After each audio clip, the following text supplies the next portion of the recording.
a simple thing. About an hour later, we were all seated in the giant auditorium waiting for Mr. Tasman to give his middle school address. The auditorium was even bigger than I imagined it would be, bigger even than the one at Bian's school. I looked around, and there must have been 1,000,000 people in the audience. Okay, maybe not 1,000,000, but definitely a lot. Thank you, Headmaster Johnson, for those very kind words of introduction, said Mr. Tasman, standing behind the podium on the stage as he talked into the microphone. Welcome, my fellow teachers and members of the faculty. Welcome, parents and grandparents, friends and honored guests, and most especially, welcome to my 5th and 6th grade students. Welcome to the Beecher Pratt Middle School graduation ceremonies. Everyone applauded. Every year, continued Mr. Tasman, reading from his nose with his reading glasses way down on the tip of his nose. I am charged with writing 2 commencement addresses, one for the 5th and 6th grade graduation ceremony today, and one for the 7th and 8th grade ceremony that will take place tomorrow. And every year I say to myself, let me cut down my work and write just one address that I can use for my both situations. Seems like it wouldn't be such a hard thing to do, right? And yet, each year I still end up with 2 different pitches, no matter what my intentions, and I finally figured out why this year. It's not, as you might assume, simply because tomorrow I'll be talking to an older crowd with middle school experience that is larger behind them. Whereas your middle school experience is largely in front of you, no, I think it has to do more with this particular age that you are right now, this particular moment in your lives that, even after 20 years of my being around students this age, still moves me, because you are at the cursed kids, you are at the edge between childhood and everything that comes after. You are in transition.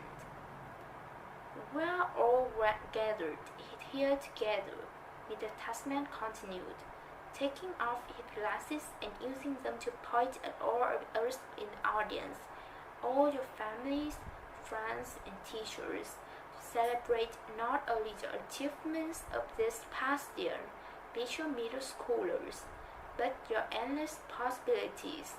When you reflect on this past year, I want you all to look at where you are now and where you've been.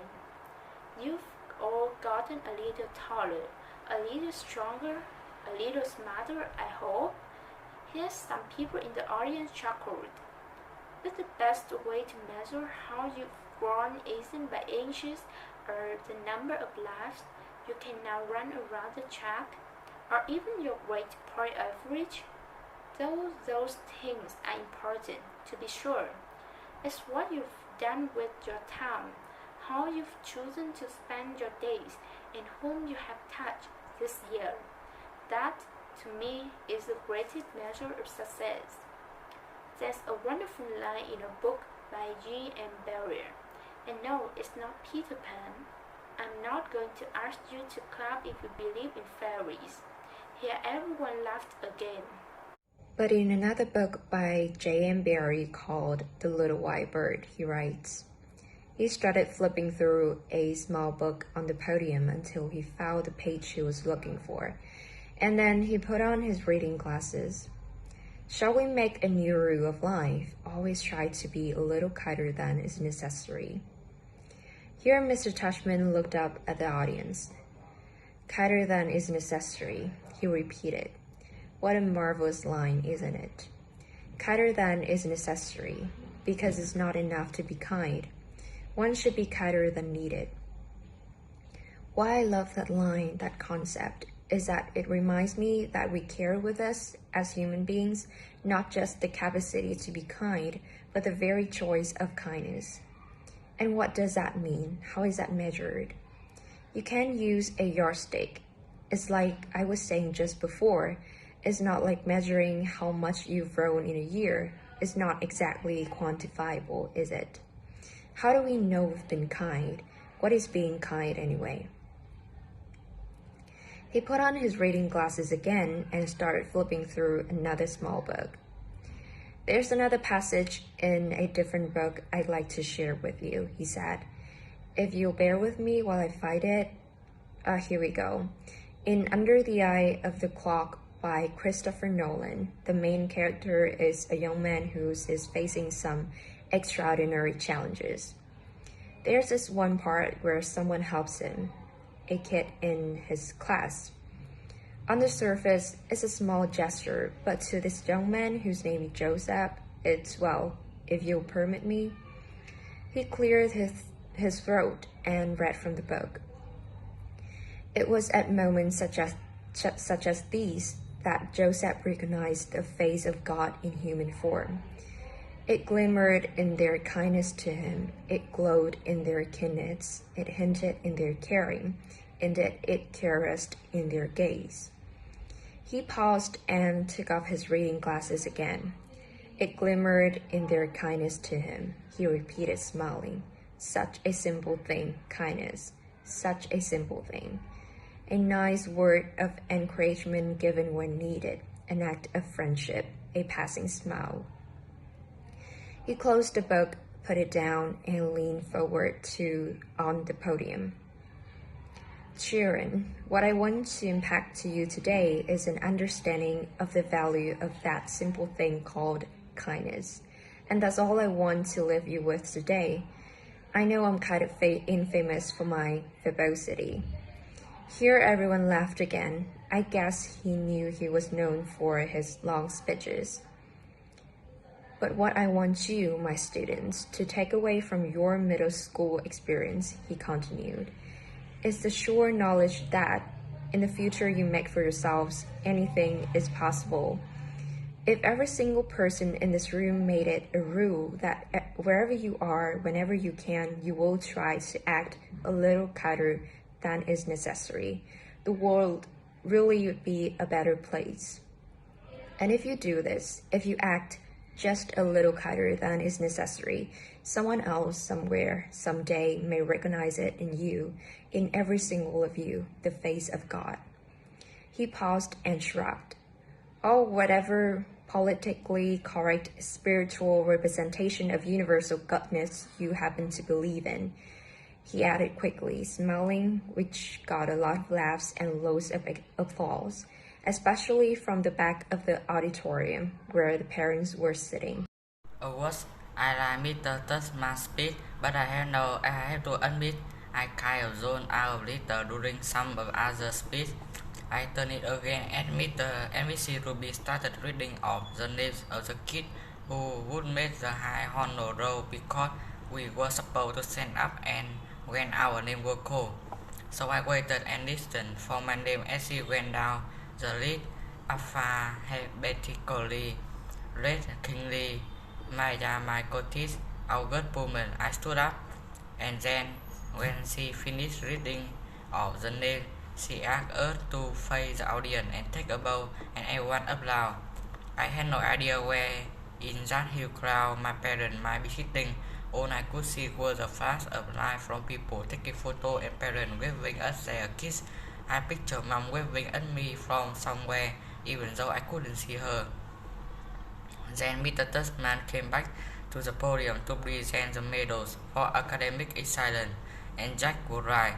Cinema Chin won the gold medal for overall academic excellence in the 5th grade.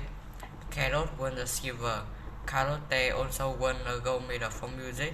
Almost won the medal for the overall excellence in sport, which I was really happy about because ever since the lecture retreat, I consider almost to be like one of my best friends in school. But I was really thrilled when Mr. Tussman called out Summer name for the gold medal in creative writing. I saw Summer put her hand over her mouth when her name was called, And when she walked up onto stage, I yelled, "Hoo-hoo, summer," as loudly as I could, so I don't think she heard me. After the last lame vocal, all the kids who had just won awards stood next to each other on stage, and Mr. Tussman said to the audience, "Ladies and gentlemen, I am very honored to present to you this year's Pictures Prep Scholastic Achiever Congratulations to all of you." I applauded as the kid on stage bowed. I was so happy for summer. The final award this morning, said Mr. Tussman, after the kids on stage had returned to their seats, is a handicap picture medal to honor students who have won notable or exemplary in certain areas throughout the school year. Typically, this medal has been our way of acknowledging volunteers of service to the school. I immediately figured Charlotte would get this medal because she organized the court drive this year. So I kind of zoned about a bit again. I looked at my watch, 10:56. I was getting hungry for lunch already. Henry Watt pictures were, of course, the 19th century abolitionists and fierce feminists for human rights, after whom this school was named. Mr. Tussman was saying when I started being excited again. While reading up on this line in preparation for this award, I came upon a passage that he wrote that seemed particularly consistent with the themes I thought on earlier, themes I have been ruminating upon all year long, not just the nature of kindness, but the nature of unkindness, the power of friendship, the test of character, the strength of courage. And here, the weirdest thing happened. Mr. Tussman's voice cracked a bit, like he got a choke up. He actually cleared his throat and took a big sip of water. I started paying attention. For real now, what he was saying. The trend of courage, he repeated quietly, nodding and smiling. He held out his right hand like when he was cutting off. Courage, kindness, friendship, character. These were the qualities that define us as human beings and propel us on occasion to greatness. And this is what the Henry Watt Picture medal is about, recognizing greatness. But how do we do that? How do we measure something like greatness? Again, there is no yardstick for that kind of thing. How do we even define it? Well, Picture actually had an answer for that. He put his reading glasses on again, leafed through the book, and started to read. Greatness, good Picture, lies not in being strong, but in the right of using strength. He is the greatest whose strength carry up the most. And again, out of the blue, he got all choked up. He put his two index fingers over his mouth for a second before continuing. He is the greatest, he finally continued, whose strength carry up the most hurt by the attraction of his own. Without further ado, this year I am very proud to award the Henry Watt Picture medal to the student whose quiet strength had carried out the most hurt. So we all just permanently come up here to receive the award. Floating. People started applauding before Mr. Tussman's was actually registered in my brain. I heard Maya, who was next to me, give a little happy scream when she heard my name, and Miles, who was on the other side of me, pointed my back. "Stand up, get up," said kids around me, and I felt lots of hands pushing me upward out of my seat, guiding me to the edge of the row, patting my back, high-fiving me. "Way to go, Augie. Nice going, Augie." I even started hearing my name being chanted. "Augie, Augie, Augie." I looked back and saw Jack leading the chant, first fist in the air, smiling and signaling for me to keep going, and almost shouting through his hands, "Woohoo, little dude." Then I saw Summer smiling as I walked past her row, and when she saw me look at her, she gave me a secret little thumbs up and mouthed a silent, cool beans to me. I laughed and shook my head like I couldn't believe it. I really couldn't believe it. I think I was smiling, maybe I was beaming, I don't know. As I walked up the aisle toward the stage, all I saw was a blur of happy, bright faces looking at me, and hands clapping for me, and I heard people yelling things out at me. You deserve it, Augie. Good for you, Augie. I saw my teachers in the associates, Mr. Barney and Miss Peterson, and Mr. Roach and Miss Antanabi and Rosemary, and all the others, and they were cheering for me, wooing and whistling. I felt like I was floating. It was so weird. It was so weird. Like the sun was shining full force on my face and the wind was blowing. As I got closer to the stage, I saw Miss Rubin waving me in the front row, and then next to her was Miss G, who was crying hysterically, a happy crying, smiling and clapping the whole time. And as I walked up the steps to the stage, the most amazing thing happened.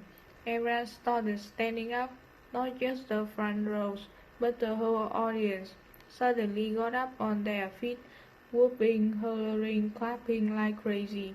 It was a standing ovation for me.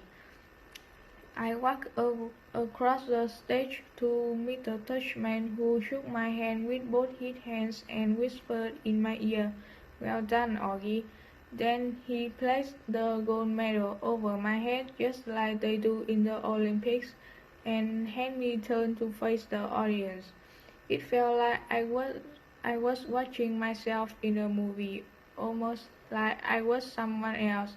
It was like that last scene in Star Wars Episode 4, A New Hope, when Luke Skywalker, Han Solo, and Chewbacca are being applauded for destroying the Death Star. I could almost hear the Star Wars theme music playing in my head as I stood on the stage. I wasn't even sure why I was getting this medal, really. No, that's not true. I knew why. It's like people you see sometimes, and you can't imagine what it would be like to be that person, whether it is somebody in a wheelchair or somebody who can talk. Only I know that I'm person to the other, maybe to every single person in that whole auditorium. To me, though, I'm just me, an ordinary kid. But hey, if they want to give me a medal for being me, that's okay. I'll take it. I didn't destroy a Death Star or anything like that, but I did just get into the 5th grade, and that's not easy, even if you are not me. Pictures. Afterward, there was a reception for the 5th and 6th graders under a huge white tent in the back of the school. All the kids found their parents, and I didn't mind at all when Mom and Dad hung me like crazy, or when Vaya wrapped her arms around me and swung me left and right about 20 times. Then Popper and Tata hugged me, and Aunt Kate and Uncle Paul and Uncle Ben, everyone got teary-eyed and wet-cheeked, but Miranda was the funniest. She was crying more than anyone and squeezed me so tight that Fire had to practically pry her off of me, which made them both laugh. Everyone started taking pictures of me and pulling out their flips, and then Dad got me, Summer and Jack together for a group shot. We put our arms around each other's shoulders, and for the first time I can remember, I wasn't even thinking about my face. I was just smiling a big fat happy smile for all the different cameras clicking away at me. Flash, flash, click, click, smiling away as Jack's parents and Summer's mom started clicking. Then Reed and Mayer came over. Flash, flash, click, click. And then Charlotte came over and asked if she could take a picture with us. And we were like, sure, of course. And then Charles' parents were swapping away at our little group along with everyone else's parents. And the next thing I knew, the two Maxes had come over, and Henry and Myers and Savannah, and Amos came over, and Cinema, and we were all in this big tight huddle as parents clicked away like we were a red carpet somewhere. Luca, Nino, Lalo, Tristan, Ali, I lost track of who else come over. Everybody, practically. All I knew for sure is that we were all laughing and squeezing it tight against each other, and no one seemed to care if it was my face that were next 2 days or not. In fact, I don't mean to brag here, but it kind of felt like everyone wanted to get close with me. The walk home. We walked to our house for cake and ice cream. After the reception, Jack and his parents and his little brother, Jamie, Summer and her mother, Uncle Paul and Aunt Kay, Uncle Ben, Tata and Popper, Justine and Vera and Miranda, Mom and Dad. It was one of those gray June days when the sky is completely blue and the sun is shining, but it isn't so hot that you wish you were on the beach instead. It was just the perfect day. Everyone was happy. I still feel like I was floating, the Star Wars hero music in my head. I walked with Summer and Jack, and we just couldn't stop cracking up. Everything make us laugh. We were in that guilty kind of mood where all someone had to do is look at you and you start laughing. I heard Dad's voice up ahead and looked up. He was telling everyone a funny story as they walked down a Mossville avenue. The crowd up were all laughing too. It was like Mom always say, Dad could be a comedian. I noticed Mom wasn't walking with a group of grown-ups, so I looked behind me. She was hanging back a bit, smiling to herself, like she was thinking of something sweet. She seemed happy. I took a few steps back and surprised her by hugging her as she walked. She put her arm around and gave me a squeeze. Thank you for making me go to school, I said quietly. She held me close and leaned down and kissed the top of my head. Thank you, Aoki, she answered softly. And for what? I'm asked. For everything you are giving us, she said, and for coming into our lives, for being you. She bent down and whispered in my ear, you really are a wonder, Aoki. You are a wonder.